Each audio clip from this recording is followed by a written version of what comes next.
Fox 13 social media guru Imari, and we're reeling in some of the most exciting, just stay still. Oh my God. Extreme. He brought a thermos into the jail. That's right. He put it up the exit ramp. And entertaining posts on social media. Who is this friend that's giving you this advice? That is trash advice. This is Florida for real.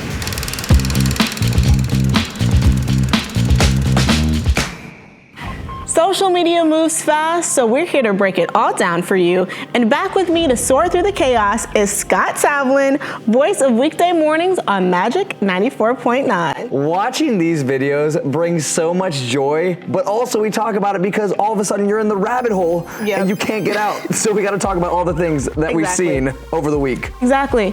And I'm a Polk County girl, born and raised in Lakeland, Florida, but you don't have to be from the 863 to know who our sheriff is. I got their drip. I got their body. We got their guns. We got their dope. Oh my gosh, that video was not the first time Sheriff Grady Judd has gone viral. His commentary about local crimes and criminals during press conferences and his daily morning briefings have racked up millions of views, and there's always something you don't quite expect. Well, I've talked about meth doing crazy stuff to you, right? You ain't gonna believe this. So we put everybody through a body scanner to make sure that they're not trying to bring guns and knives and drugs into the jail. Well, you might have thought Walter was bringing drugs into the jail. Tell him, Sheriff. What's happening? He brought a thermos into the jail. That's right. He put it up the exit ramp. You know what I mean? Sheriff! A thermos. Oh. About this size. No way. Visual representation. Oh, drink from it, Sheriff. No, it wasn't this one. Okay. Sheriff's comments get me every time. Yeah.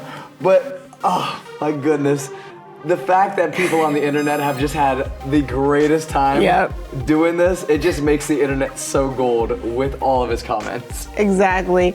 And you know, I had to reach out to my fellow Lakeland native to see how he feels about being a viral sheriff. And I may have also asked him if he knew what 6'7" meant.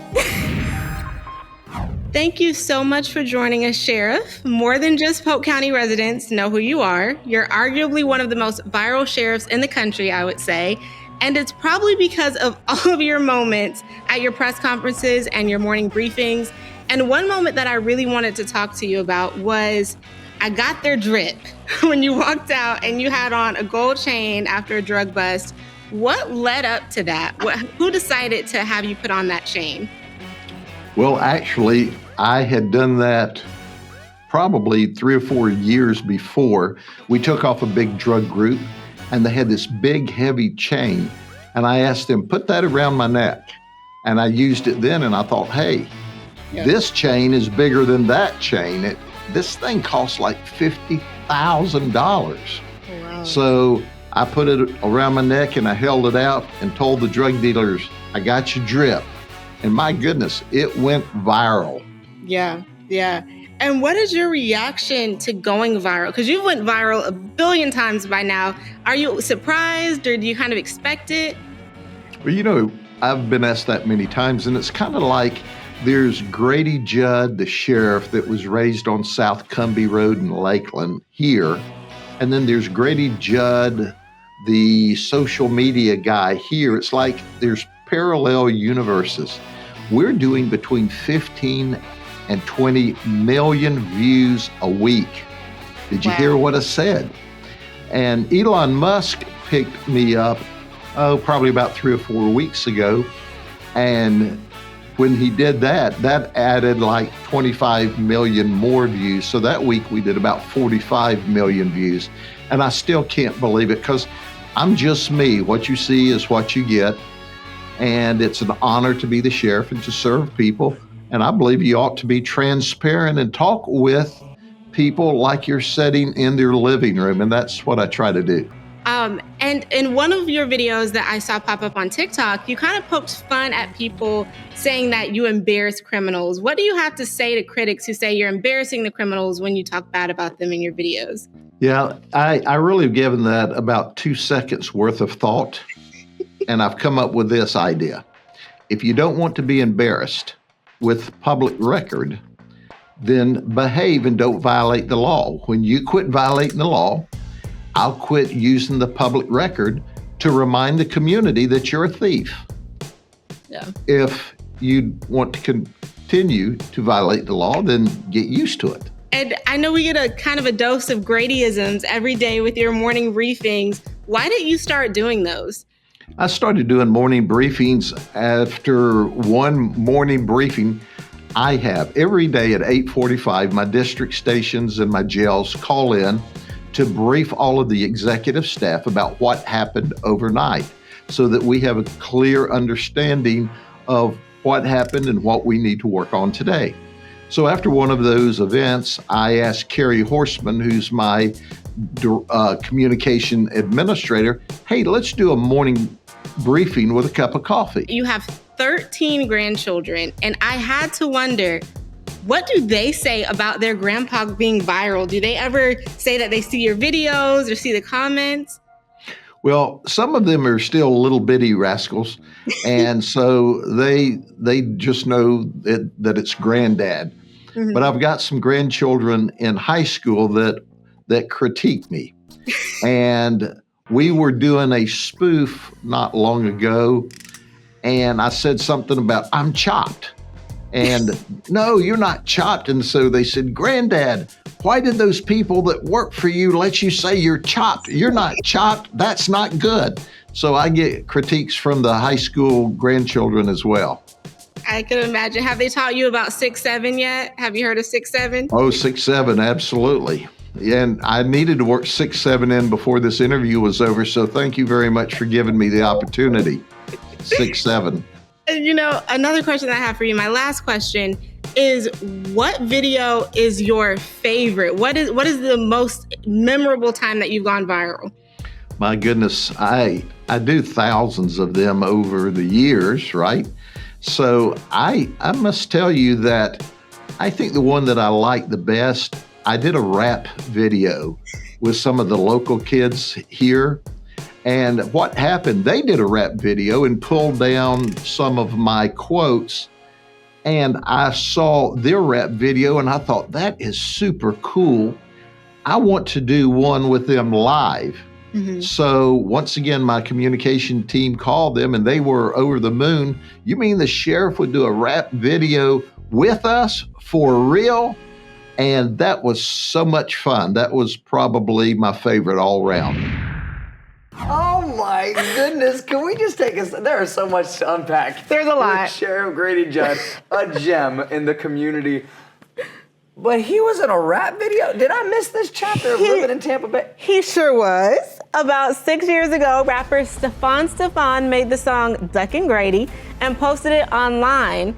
Well, the sheriff said he'd make an appearance in the next music video, and sure enough, there was a part 2.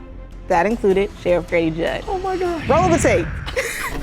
Thank you, ladies and gentlemen, for being with us today. This is still, once again, another press conference of someone we got to find. This is Deputy Roscoe that's with me and Deputy Robley. They're the guys who are going to catch Stefan. And here he is. He's ducking Grady. Can you believe that? He's ducking Grady? He thinks he's ducking Grady. Okay.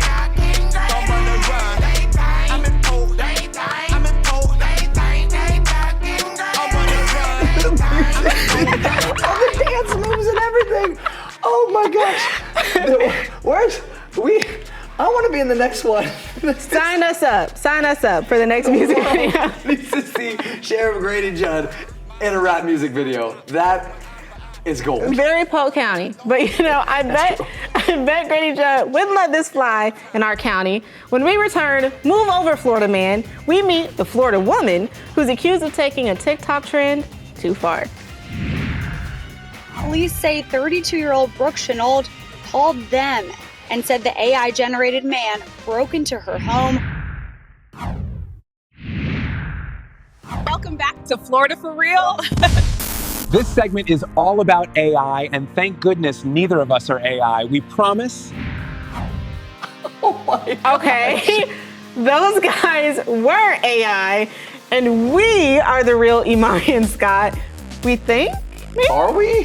Full disclosure, the video was made almost instantly with Google's VO AI video generator, and it's not the only service where a simple text prompt can magic up video out of thin air, like these I made with Sora. Welcome back to Florida for Real. Today we're diving into the trends taking over the Sunshine State, starting with gator floaties and the beach pop challenge. This is wild. Love it. And check this out. Manatee meetups. People are turning serene paddles like this into viral moments.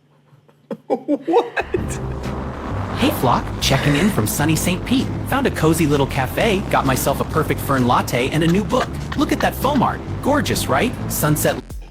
Oh my God. Okay. It's getting creepy out here. I feel like those are fun moments of AI, and then there's not so fun moments of AI. Well, you know, that's a great segue, because in this next viral video, AI meets a TikTok trend. The homeless man prank turned into an arrest for one St. Petersburg woman. St. Pete police say she faked a crime using an AI-generated image.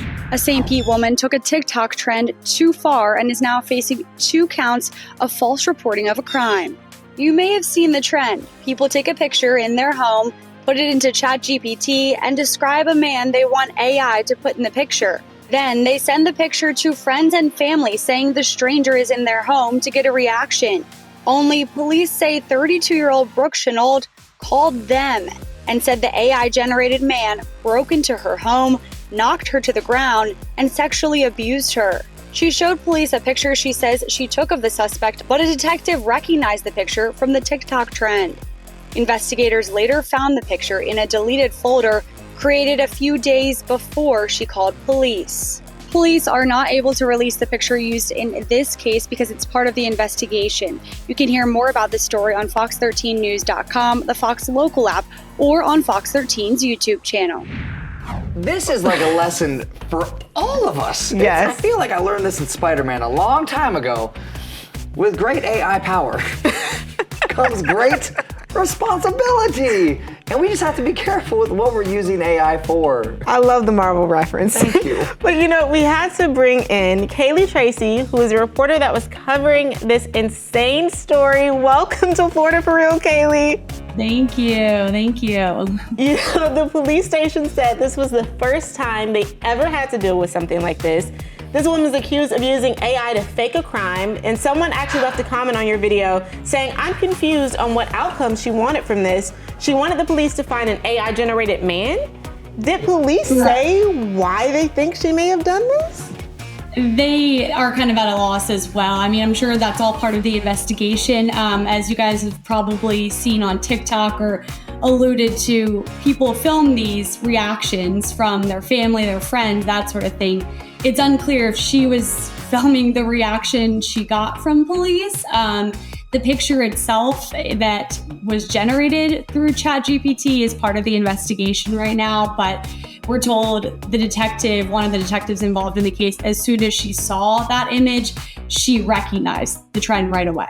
And then that's when they started diving into her deleted folders, and they found that it was created a few days before she called police.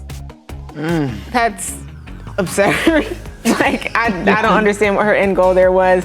And their whole thing too, the officers, of course, is that this is wasting their resources. Yes, you know, exactly. If something else had happened during that time frame that they needed those officers for, because it was a pretty big response, it says in the police report, then they would have been tied up at this investigation because, exactly. Like I mentioned, they're not going to respond to any call they get, but finding out that she is charged now with 2 counts of false reporting of a crime. They said it was pretty wasteful of their resources. Yeah. And do St. Pete police think that a crime like what this woman is accused of could happen again?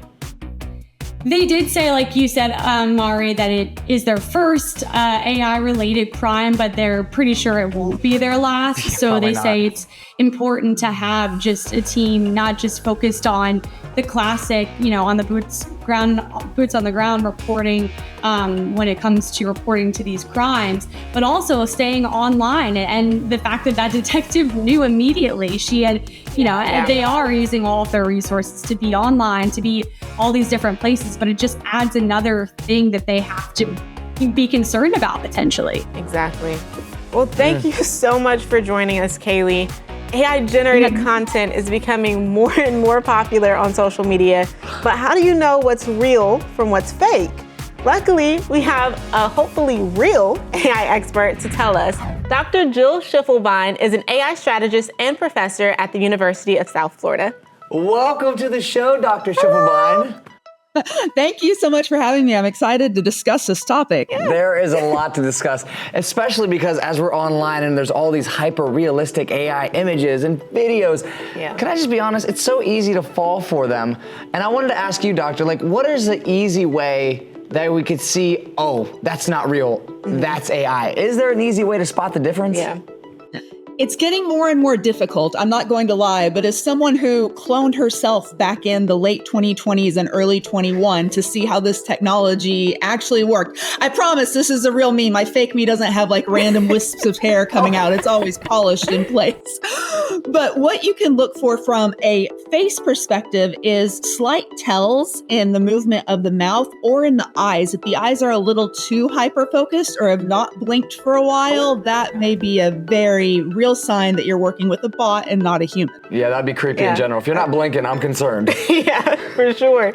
And I know with apps like Sora and everything coming out, and it's becoming way more mainstream for everyday people to use AI, do you think that a kind of reliance and use of it is important, or do you think that it's going to get into a bit of a dangerous territory where people are a little bit too obsessed with AI? How long do we have to answer this question?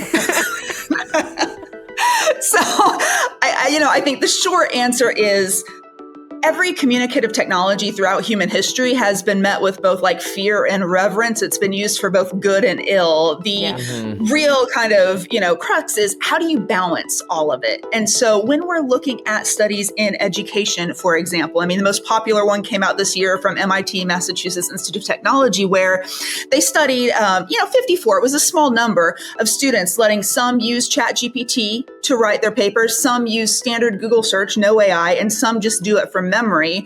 And what they found was 83% of the students who used only AI to do this within a minute of turning in the paper couldn't even remember anything they wrote. Oh, wow. That's a problem. Yes. That's a problem. So I think like anything, if you're relying on any single tool to give you a result, you are, you're using rented land. Yeah. That land can change. The ownership of that can change. The rules can change, and you're not benefiting yourself. But if you're using it enough to educate yourself as to what is possible and maybe how it can be used for good in your workplace, in your home, then you're at least not being kind of naive or left in the dark about what does now exist. But thank you so much, Dr. Schiffelbein. We're going to take a short break, and we promise the videos you'll see when we come back won't be AI, like the unexpected neighbor one woman saw from the window of her Panhandle rental.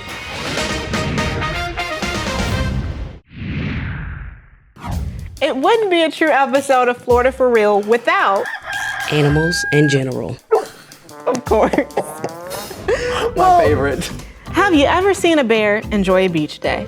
Well, there are days where I don't trim my chest, and I would consider myself maybe the bear on the beach, but if you ever see a bear surfing, then you probably at the wrong beach. Okay. They don't belong there, right? Sure. Too much? Too much? Well, that's exactly, not you, the this, what a Texas woman saw wandering outside a home she was renting in Santa Rosa Beach in the Florida Panhandle. April Fitzgerald says she was visiting from Houston and had no idea that bears were common in Florida. Here's the thing about a bear. If you got food, they're gonna find you. We're going to take one more break before we scroll through Scott's socials and find out just why divorce rates are going up. The reason? Dumb dads. The last thing you should want to do is leave your wife as she's navigating being a new mom. Besides Besides being Magic 94.9 weekday morning host, my mentor buddy Scott Tavlin here also takes calls to solve his listeners' most desperate dilemmas. Let's see whether he and I agree on who's right and who's wrong in this drama. Everything was going so good, and then the check came. And so the waiter puts down the check, and he looks at it, my date looks at it, and then he looks at me and he says to the waiter, "We'll split it." Split it. He wants to split the check like we're coworkers grabbing lunch on, like that it's not a first date or something. Just, it's a huge turnoff. If he was feeling the way that I was feeling, like if I was the guy and he was me, and I really wanted to see the girl again, I would pay for the date, because that would show her that I'm interested and that she's just not some, this isn't, I don't know. It's just a huge turnoff, honestly. Well, Scott, what was your take? Okay, let me go ahead and let me speak from my heart here. Oh, Lord. It would be so expensive to pay for every person's date that you're going on. It's at least $100 now. So if we're gonna go on a date and we don't even know if we're compatible, if we get each other, and I'm gonna pay for your entire meal, and only to find out that you're not gonna text me back in a day, we're splitting the check. First date every time. Okay, in this economy? Hold on. Because I feel like if you're dating, you're on the apps, you need to be able to afford to be dating and on the apps. Okay, that's the first thing. Mari, have you gone to dinner recently? I have. It is so and my pricey. man paid for it. But I also will say that I'm the type of girl that it doesn't have to be an expensive date every time. We can go to Chili's and have an amazing time. We could go to Chick-fil-A, and have an amazing time. But I will only say that in the early stages of dating, I feel like, especially a first date, the man has to pick up that tab. Now, after you're in a relationship, sometimes I'll get my man an ice cream cone or some food. I'll pay for the steak. I will pay for some of our food just because it's I can pay for something. Well, I guess the premise is, if you're gonna be dating, go ask your boss for a promotion, because you're gonna be paying too. Yeah, maybe. Even when folks are in committed relationships and right through to having kids, it seems like some people still can't get it right. I just became a dad last week. My son is 7 days old. He's tiny, he's perfect. But here's the thing though, I just won a free cruise through my work. It's a 7-day Caribbean cruise, balcony suite, all inclusive. It's one of those once in a lifetime perks that they only give out to one employee a year. So here's where I'm stuck. Okay. My wife obviously can't go. She's recovering, she's breastfeeding, she's barely sleeping, and I know she needs help at home. But my best friend said, dude, you've earned it. She'll be fine. Go recharge before you dive into dad life. See, this is where it's tough, because a lot of people are coming to me now talking about how it's his last trip before he's fully consumed with being a father, which kind of got to give him some credit for, right? I feel like you're fully consumed with being a father as soon as your significant other is pregnant. You are supposed to be taking care of her, making sure she's in a healthy, safe space, has everything she needs, and then especially the baby is 7 days old. He's gonna forget who his dad is if he goes on this cruise. Oh, okay, but he's gonna think his dad went to get milk and never came back. Well, he did say that she said it was okay. She was lying. She didn't think that. There's no way. And if she did think that, I'm afraid for the baby. Because they're too comfortable with the idea of being away for 7 days, not 7 months, 7 days, fresh out into the world. But don't they just sleep the whole time? Isn't that? She's not getting sleep. I don't have kids. I don't have kids either, thank God. They're just little tiny babies. They just sleep the whole time. But even as somebody that doesn't have a child, I would not leave my kid I wouldn't leave my kid at 7 days old.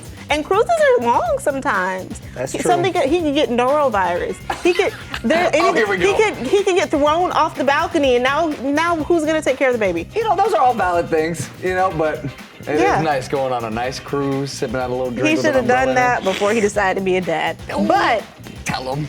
If you have a viral video that we should be talking about, send it to us at Florida For Real on Instagram or TikTok. And remember to keep it real. Florida For Real.